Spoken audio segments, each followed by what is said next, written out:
નમસ્કાર વિદ્યાર્થી મિત્રો, આજે આપણે ધોરણ 12 વિષય અર્થશાસ્ત્ર ચેપ્ટર નંબર 3 નાણું અને ફુગાઓમાં લેક્ચર નંબર 3ની વાત કરીશું.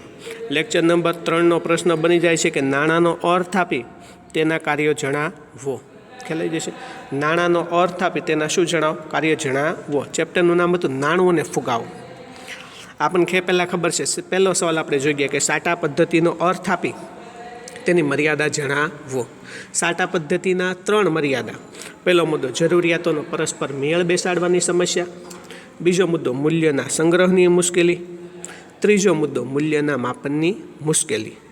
આ સાટા પદ્ધતિની મર્યાદાને કારણે બીજો સવાલ બની ગયો. કોનો ઉદ્ભવ થયો? નાણાંનો ઉદ્ભવ અને તેનો વિકાસ. નાણાંના ઉદ્ભવ અને તેના વિકાસની ટૂંક નોંધ. બીજો સવાલ. પહેલાં આપણને ખબર છે નાણાં નહોતા એટલે વસ્તુ વિનિમય પ્રથા હતી. એટલે પહેલાં નાણાં તરીકે કોણ આવ્યું? પશુ આવ્યું. પશુનો ઉપયોગ મર્યાદાવાળો બન્યો. એટલે શંખ, છીપલા અને કોડીઓ નાણાં તરીકે ઉપયોગ થતો હતો. ત્યારબાદ કિંમતી પથ્થરોનો કોના તરીકે ઉપયોગ થતો હતો? નાણાં તરીકે ઉપયોગ થતો હતો. રાજાશાહી અર્થવ્યવસ્થામાં સોના ચાંદીના સિક્કા આવ્યા, પરંતુ એનો ઉપયોગ અમુક નગરો અને રાજધાની પૂરતો જ મર્યાદિત હતો. ખ્યાલ આવી જશે ને?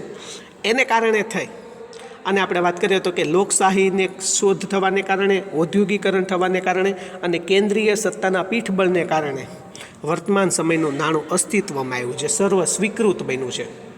અને હવે નાણું આવી ગયું એટલે બેન્કોની શોધ થવાને કારણે, કાં તો બેન્કિંગ સેવાનો વિકાસ થવાને કારણે નાણાંના સંગ્રહ અને તેના સ્થળાંતરનું કાર્ય સરળ અને ઝડપી બનેલું જોવા મળે છે.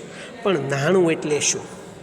એનો અર્થ આપો. નાણું કેવા કામ કરે છે એની વાત કરવાની છે. સામાન્ય રીતે નાણું એટલે શું? કે સામાન્ય અર્થમાં જે વસ્તુ વિનિમયના માધ્યમ તરીકે, મૂલ્યના માપદંડ તરીકે, મૂલ્યના સંગ્રાહક તરીકે અને વિલંબિત ચૂકવણીના સાધન તરીકે, 4 મુદ્દા એણે કીધા. વિનિમયના માધ્યમ તરીકે, મૂલ્યના માપદંડ તરીકે, મૂલ્યના સંગ્રાહક તરીકે અને વિલંબિત ચૂકવણીના સાધન તરીકે સર્વ સ્વીકૃત હોય તેને શું કહે છે? નાણું કહે છે. ખ્યાલ આવી જશે? એટલે નાણાંનો અર્થ થઈ ગયો. નાણું એટલે શું? પહેલું, કોના તરીકે? વિનિમયના માધ્યમ તરીકે. બીજું, કોના તરીકે? મૂલ્યના માપદંડ તરીકે. ત્રીજું, કોના તરીકે? મૂલ્યના સંગ્રાહક તરીકે. અને ચોથું, કોના તરીકે? વિલંબિત ચૂકવણીના સાધન તરીકે. સર્વ સ્વીકૃત હોય એને કોના તરીકે ઓળખવામાં આવે છે? નાણાં તરીકે ઓળખવામાં આવે છે. ખ્યાલ આવી જશે વિદ્યાર્થી મિત્રો? અને બીજી વ્યાખ્યાની આપણે વાત કરીએ તો કે સામાન્ય રીતે નાણું એટલે શું? તો કે પ્રોફેસર માર્શલના મતે, નાણાંની વાત કરીએ તો કે સામાન્ય રીતે કોના મતે? પ્રોફેસર માર્શલના મતે કોઈ પણ સમયે કે કોઈ પણ સ્થળે કોઈ સંચય કે વિશેષ તપાસ વિના જેના દ્વારા વસ્તુ કે સેવાનો વિનિમય થઈ શકે તેને શું કહે છે? નાણું કહે છે. બીજા પ્રોફેસર માર્શલના મતે કોઈ પણ સમયે કે કોઈ પણ સ્થળે નાણું હોય, ગમે એ સમયે કે ગમે એ સ્થળે કોઈ સંચય કે વિશેષ તપાસ વિના નોટ હાથમાં લઈને એકવાર ઊંચી નીચી કરી નાખે. એમની કે આ નોટને મશીનમાં નાખવી પડશે, જોવી પડશે. સંચય કે વિશેષ તપાસ વિના જેના દ્વારા વસ્તુ કે સેવાનો વિનિમય થઈ શકે એને શું કહે છે? નાણું કહે છે. ખ્યાલ આવી જશે વિદ્યાર્થી મિત્રો? ત્યાર પછી પ્રોફેસર રોબર્ટસનના મતે આ માર્શલની વ્યાખ્યા કાં તો રોબર્ટસનની વ્યાખ્યામાંથી કોઈ પણ એક વ્યાખ્યા એક ગુણના પ્રશ્નમાં પૂછાય કે પ્રોફેસર રોબર્ટસનના મતે વસ્તુ કે સેવાના બદલામાં જે સર્વ સ્વીકૃત છે, આપણે કોઈ વસ્તુ આ લેવી હોય તો શું આપી દઈએ? નાણું આપી દઈએ. સેવા લેવી હોય, દાખલા તરીકે મોબાઈલમાં રિચાર્જ કરાવો, શું ચૂકવી દે? નાણું ચૂકવી દે. ગૂગલ પેમાંથી પૈસા ચૂકવી દઈએ. જે સર્વ સ્વીકૃત છે તેને શું કહે છે? નાણું કહે છે. ખ્યાલ આવી જાય વિદ્યાર્થી મિત્રો? નાણાંની 3 વ્યાખ્યા થઈ ગઈ. સામાન્ય અર્થમાં નાણું એટલે શું? જે વસ્તુ વિનિમયના માધ્યમ તરીકે, મૂલ્યના માપદંડ તરીકે, મૂલ્યના સંગ્રાહક તરીકે અને વિલંબિત ચૂકવણીના સાધન તરીકે સર્વ સ્વીકૃત હોય તેને શું કહે છે? નાણું કહે છે. બીજું, કોના મતે? પ્રોફેસર માર્શલના મતે નાણું એટલે શું? કોઈ પણ સમયે કે કોઈ પણ સ્થળે કોઈ સંચય કે વિશેષ તપાસ વિના જેના દ્વારા વસ્તુઓ કે સેવાઓનો શું થઈ શકે? વિનિમય થઈ શકે તેને શું કહે છે? નાણું કહે છે. અને ત્રીજી વ્યાખ્યા પ્રોફેસર રોબર્ટસનના મતે નાણું એટલે શું? કે વસ્તુ કે સેવાના બદલામાં જે સર્વ સ્વીકૃત છે તેને શું કહે છે? નાણું કહે છે. હવે નાણાંના કાર્યો જણાવો. કેટલા કાર્યો આવશે? નાણાંના 4. અહીંયા જે નાણાંની વ્યાખ્યા છે ને, અર્થ, એમાં જેના કાર્યો આવી ગયા. પહેલો મુદ્દો વિનિમયના માધ્યમ તરીકે, બીજો મુદ્દો મૂલ્યના માપદંડ તરીકે, ત્રીજો મુદ્દો મૂલ્યના સંગ્રાહક તરીકે, અને ચોથો મુદ્દો વિલંબિત ચૂકવણીના સાધન તરીકે ઉપયોગ કરવામાં આવે છે. ખ્યાલ આવી જાય વિદ્યાર્થી મિત્રો? નાણાંના કેટલા કાર્યો આવ્યા? 4. પેલું વિનિમયના માધ્યમ તરીકે, મૂલ્યના માપદંડ તરીકે, મૂલ્યના સંગ્રાહક તરીકે અને વિલંબિત ચૂકવણીના સાધન તરીકે નાણાંનો ઉપયોગ થતો જોવા મળે છે. એના પહેલાં જ મુદ્દાની આપણે વાત કરીશું. કોના માધ્યમ તરીકે આવશે? વિનિમયના માધ્યમ તરીકે. રેડી? નાણાંનું મુખ્ય કાર્ય અને સૌથી અગત્યનું કાર્ય, નાણાંનું મુખ્ય કાર્ય અને સૌથી કેવું કાર્ય? અગત્યનું કાર્ય એ વિનિમયના માધ્યમ તરીકેનું જોવા મળે છે. નાણું એ આર્થિક વ્યવહારોને કેવા બનાવે છે? સરળ બનાવે છે. કોઈ પણ વસ્તુ ખરીદવી હોય, આર્થિક પ્રવૃત્તિ કરવી હોય, વસ્તુ કે સેવા આપી, વસ્તુ કે સેવા મેળવવી હોય, આર્થિક વ્યવહારોને નાણું કેવું બનાવે છે? સરળ બનાવે છે. એટલે કે વસ્તુ વિનિમય પ્રથા જ્યારે અસ્તિત્વમાં હતી ત્યારે જરૂરિયાતોનો પરસ્પર મેળ બેસાડવાની શું ઊભી થતી હતી? તકલીફ ઊભી થતી હતી. એનો અહીં આપણને શું મળી જાય છે? ઉકેલ આવી જાય છે. કઈ રીતે ઉકેલ આવી જાય છે? એટલે કે ખેડૂત શું આપીને ખેતરમાં અનાજ કે ઘઉંનું ઉત્પાદન કરી છે, પોતાની જરૂરિયાત મુજબના અનાજ રાખી બાકીનું અનાજ વેચીને શું મેળવી લે છે? નાણાં મેળવી લે છે. નાણાં મેળવી લીધા પછી એને કોઈ પણ પ્રકારની જરૂરિયાત ઊભી થઈ, એટલે કે નાણાં આપી ચોખા, ચપ્પલ, કાપડ, ઘી સરળતાથી મેળવી શકે છે. ખ્યાલ આવી જાય છે? એટલે કે વ્યક્તિ નાણાંનો ખર્ચ કરી વસ્તુ કે સેવા મેળવી શકે છે. એ જ નાણાંની વ્યક્તિ બચત કરીને, બધા નાણાં કાર્ય ન વાપરી નાખવા હોય. કે વસ્તુ વિનિમય પ્રથામાં મુશ્કેલી હતી. ઘઉં આપીને ચોખા, ચપ્પલ, કાપડ મેળવી શકતો. પાછી જરૂરિયાત ઊભી થઈ હોય તો ઘઉંને લાંબો સમય સુધી સાચવી શકાતા ન હતા. હવે અહીંયા એ પ્રશ્નનું સોલ્યુશન આવી જાય છે કે વ્યક્તિ નાણાંનો ખર્ચ કરી વસ્તુ કે સેવા મેળવે છે. આ જ નાણાંની વ્યક્તિ શું કરીને? બચત કરીને ભવિષ્યમાં ઉદ્ભવ થાય કોઈ પણ જરૂરિયાત હોય કે વસ્તુ કે સેવા સરળતાથી મેળવી શકે છે. ખ્યાલ આવી જાય છે? આમ વાત કરીએ તો કે સામાન્ય રીતે કે આમ મૂળભૂત રીતે જરૂરિયાતો સંતોષવા માટે, વસ્તુ કે સેવા ખરીદવા માટે નાણું એ વિનિમયના માધ્યમ તરીકે ઉપયોગમાં લેવામાં આવે છે. ખ્યાલ આવી જાય છે વિદ્યાર્થી મિત્રો? કોના માધ્યમ તરીકે આવશે? વિનિમયના માધ્યમ તરીકે.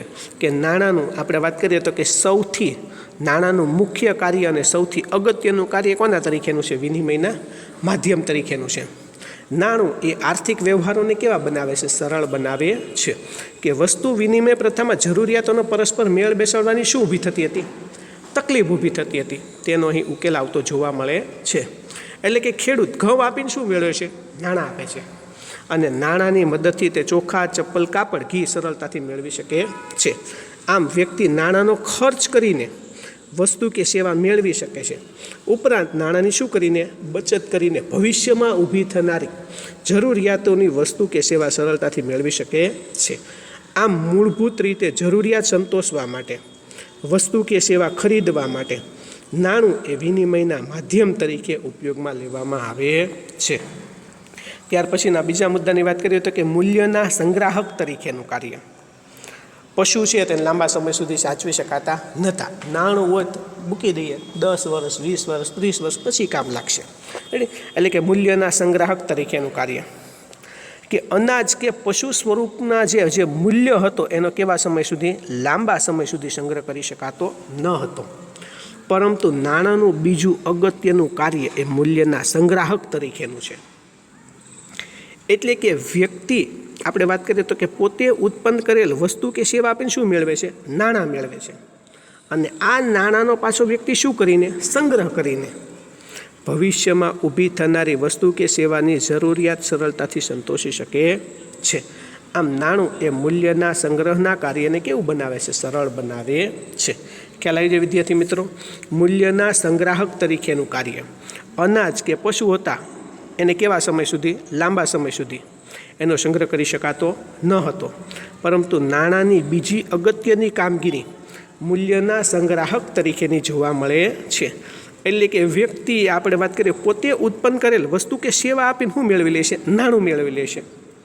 અને આ નાણાંનો વ્યક્તિ પાછો શું કરીને? સંગ્રહ કરીને ભવિષ્યમાં વસ્તુ કે સેવા સરળતાથી ખરીદી શકે છે. આમ નાણું એ મૂલ્યના સંગ્રહના કાર્યને કેવું બનાવે છે? સરળ બનાવે છે. ત્યાર પછીના ત્રીજા મુદ્દાની વાત કરીએ તો કે મૂલ્યના માપદંડ તરીકેનું કાર્ય. કોના તરીકેનું કાર્ય આવશે? મૂલ્યના માપદંડ તરીકેનું કાર્ય. પહેલાં સમયમાં કોઈ પણ વસ્તુને માપવાનું કાર્ય મુશ્કેલ હતું કે 1 મણ ઘઉંના બદલામાં કેટલા મણ ચોખા, 1 મણ ઘઉંના બદલામાં કેટલા મીટર કાપડ, 1 મણ ઘઉંના બદલામાં કેટલા જોડી ચપ્પલ, 1 મણ ઘઉંના બદલામાં આપણે વાત કરીએ તો કે સામાન્ય રીતે કે કેટલા કિલો, આપણે કેટલી જોડી ચપ્પલ એને માપવાનું કાર્ય કેવું હતું? મુશ્કેલ હતું. નાણાંની મદદથી બધું કેવું થઈ ગયું? સરળ થઈ ગયું. કે નાણું એ મૂલ્યના માપદંડ તરીકેનું કાર્ય બજાવે છે. કે વસ્તુ વિનિમય પ્રથામાં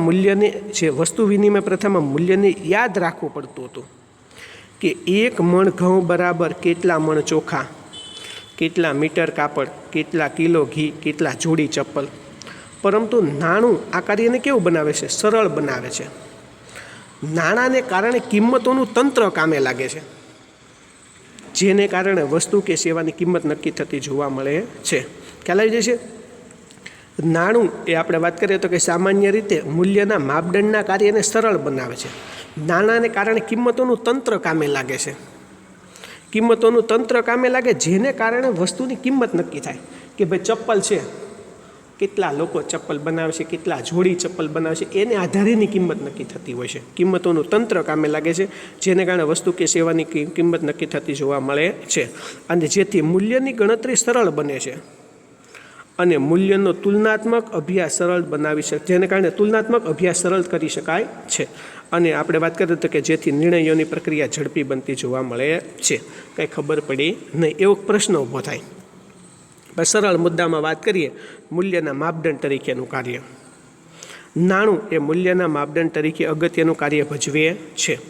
વસ્તુ વિનિમય પ્રથા હતી તેમાં મૂલ્ય યાદ રાખવું પડતું હતું કે ભાઈ 1 મણ ઘઉંના બદલામાં કેટલા મણ ચોખા, કેટલા મીટર કાપડ, કેટલા કિલો ઘી, કેટલા જોડી ચપ્પલ.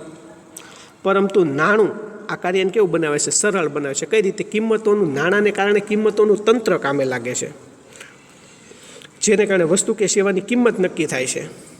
કિંમતોનું તંત્ર કામે લાગે એટલે કે અનાજનું ઉત્પાદન કીધું તો એક જ સરખી અનાજની ક્વોલિટીનું ઉત્પાદન ન હોય, જુદી જુદી ગુણવત્તા કે ક્વોલિટીનું ઉત્પાદન થાય. ઘણા ઘઉં છે એ 500 રૂપિયાના મણે મળતા છે અને સારી ક્વોલિટીના ઘઉં છે તો 600 કે 700 રૂપિયાના મણે મળતા છે.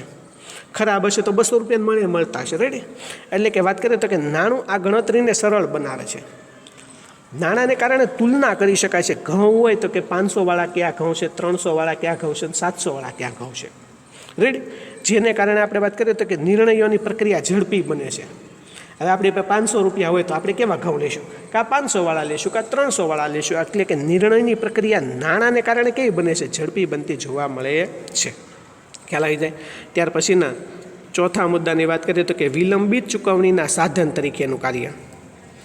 હવે કોઈ પણ વસ્તુની ખરીદી કરી હોય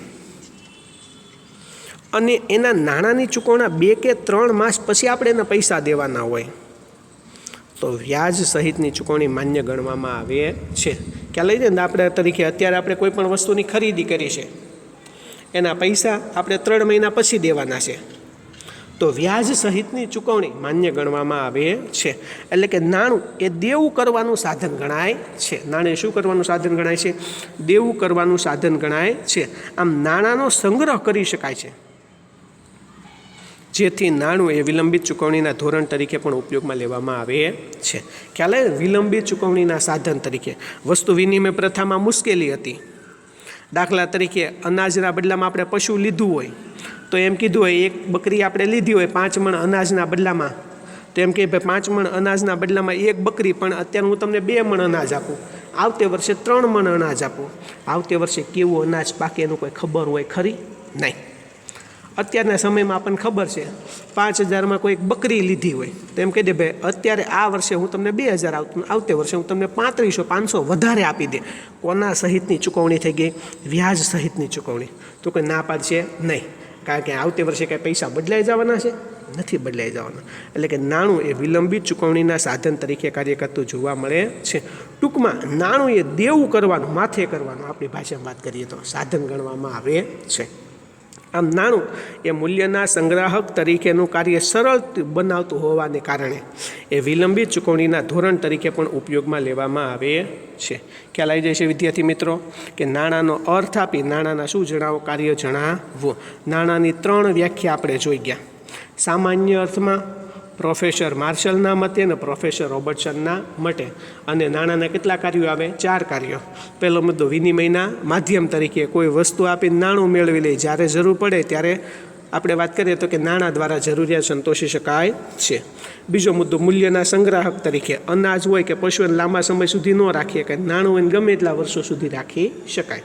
ત્રીજો મુદ્દો મૂલ્યના માપદંડ તરીકેનું કાર્ય. 1 મણ ઘઉંના બદલામાં કેટલા મણ ચોખા, કેટલા કિલો ઘી, કેટલા મીટર કાપડ, કેટલા જોડી ચપ્પલ, એની જગ્યાએ નાણું હોય તેનું સરળતાથી માપન કરી શકાય. રેડી કે ભાઈ 500 રૂપિયાનું મણ ઘઉં આવશે, 300 રૂપિયાનું મણ ચોખા આવશે, 200 રૂપિયાની જોડી ચપ્પલ આવશે. ક્લિયર.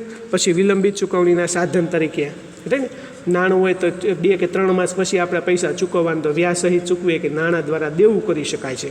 નાણાંનો સંગ્રહ કરી શકાય છે. એટલે વિલંબિત ચૂકવણીના સાધન તરીકે તે પણ તે કાર્ય કરતું જોવા મળે છે. ખ્યાલ આવી જાય છે વિદ્યાર્થી મિત્રો? નમસ્તે.